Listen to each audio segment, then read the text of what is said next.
Hey everybody, and welcome back to TKB Outdoors. Today we are talking about the buck that I called Abraham Dinkin.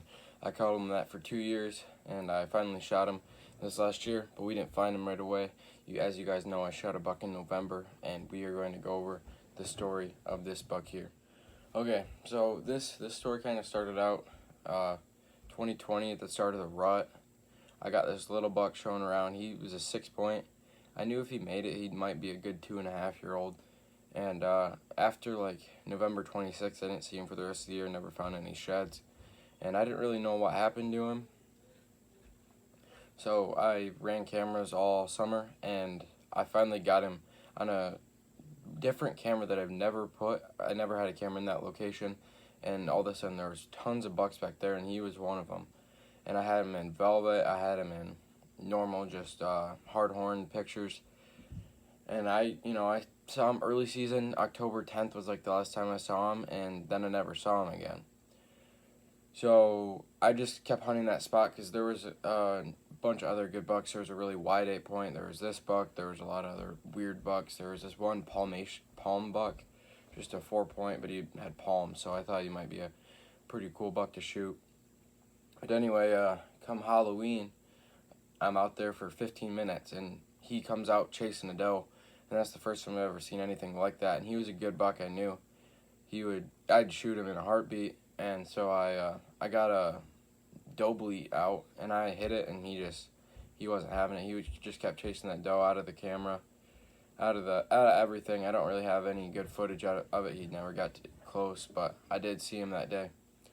So come in November 3rd, I come out again, and I'm sitting there for about an hour, maybe an hour and a half, and here he comes from almost the exact same spot, and he works his way toward me, and he walks all the way in, and I pull back.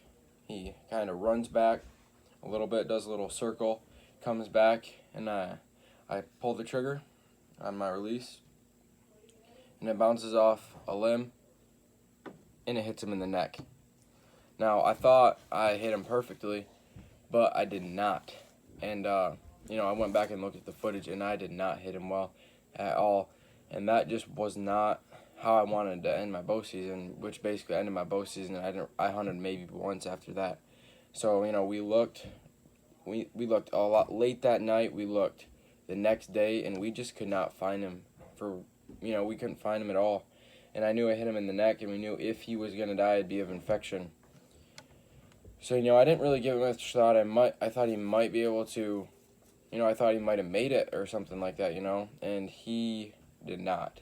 So I'm out the other day, I'm with my dad and my dog, and we walk up on him, and he is right here. He died of infection, of that neck infection. He's got a really nice left side.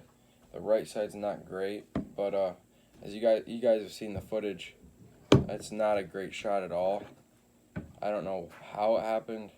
It just hit that branch and it really screwed stuff up. But that's a nice side right there. I don't know. It's my biggest buck. I've never shot any real big bucks, but it's a nice buck to, nice buck to find on a cold day. Yeah, it's a really nice buck. I'm really glad that I got to, shoot it, even though I didn't find it right away.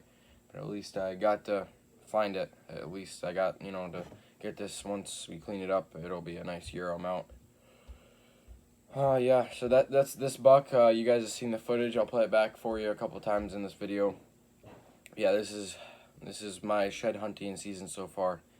It's a nice 8-point that I shot and already knew about. So yeah, I'll see you guys next time on TKB Outdoors.